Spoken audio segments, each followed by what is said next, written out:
Hao. Assalamualaikum warahmatullahi wabarakatuh. Perkenalkan, nama saya Utari Tarkallo. Di sini saya akan menjelaskan tentang perbedaan pembentukan kata antara bahasa Indonesia dan bahasa Mandarin. Ada di sini yang tahu tentang apa itu pengertian pembentukan kata? Tidak ada. Pembentukan kata adalah proses membentuk kata baru dari kata dasar untuk menambah makna, memperluas kosakata atau menyesuaikan kelas dalam kalimat. Pembentukan kata dalam bahasa Indonesia. Bahasa Indonesia menggunakan morfologi, yaitu perubahan bentuk kata melalui afiksasi, penambahan imbuhan. Afiksasi adalah proses pembentukan kata dengan menambah imbuhan pada kata dasar. Jenis imbuhan yang pertama ada awalan, prefix. Me, di, ber, ter, ke, pe, se. Kedua, akhiran, sufiks. An, kan, i. Ketiga, sisipan, infiks. L, m, r. Keempat, konfiks, imbuhan gabungan. Ke-an, pe-an. Saya akan memberikan contoh. Yang pertama itu ada ajar, yaitu belajar, pelajar, pembelajaran. Kedua, saya akan memberikan contoh kedua, yaitu makan, makanan, memakan. Kedua, reduplikasi atau pengulangan. Reduplikasi adalah pengulangan bentuk kata untuk menghasilkan makna baru. Jenis reduplikasi yang pertama, pengulangan utuh. Saya akan memberikan contoh, yaitu rumah, rumah-rumah. Kedua, pengulangan pembagian, yaitu lelaki.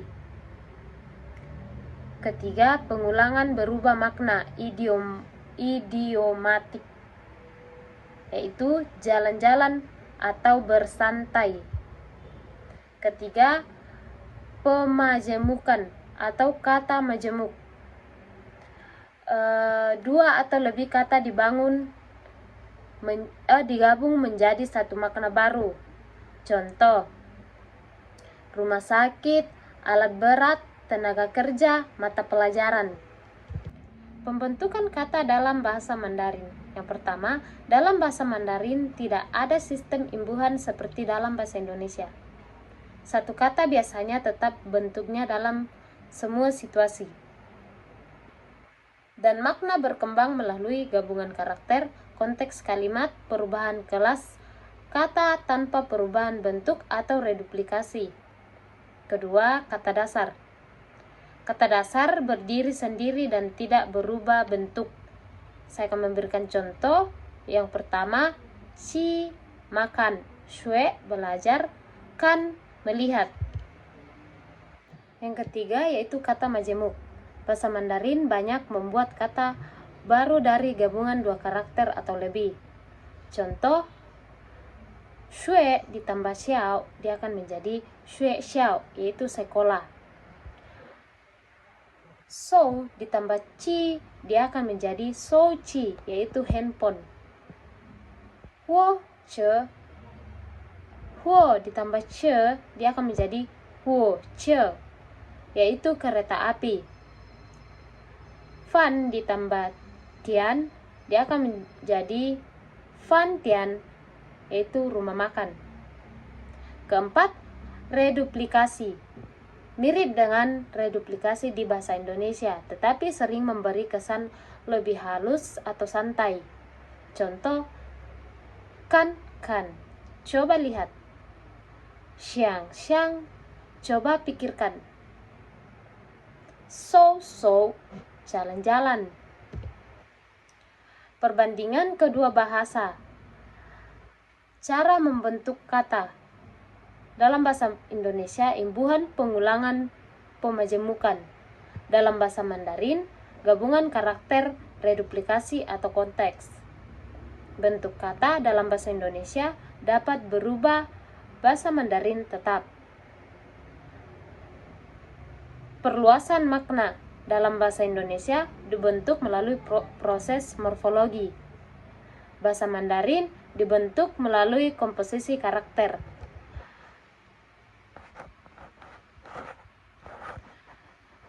Ada imbuhan bahasa Indonesia? Ya. Bahasa Mandarin tidak. Contoh perbandingan langsung. Kata belajar dalam bahasa Indonesia: ajar, belajar, pembelajaran. Bahasa Mandarin: shui, shui sheng, shui shi, huotong. Kata makan dalam bahasa Indonesia: makan, memakan, makanan. Dalam bahasa Mandarin: ci, ci fan, fan tian. Di sini saya akan memberikan tugas kepada siswa. Perbedaan bahasa Indonesia dan bahasa Mandarin. Di sini soal latihannya yaitu bahasa Indonesia, ubah kata dasar berikut. Bahasa Mandarin, jelaskan arti kata berikut. Jadi kesimpulan, bahasa Indonesia memiliki sistem morfologi yang lengkap dengan imbuhan sebagai cara utama membentuk kata. Bahasa Mandarin tidak memiliki imbuhan, sehingga makna kata diperluas melalui gabungan karakter, reduplikasi, dan konteks kalimat. Kedua bahasa sama-sama mampu menghasilkan banyak kosakata baru tetapi dengan cara yang berbeda. Sekian dari presentasi saya saat ini.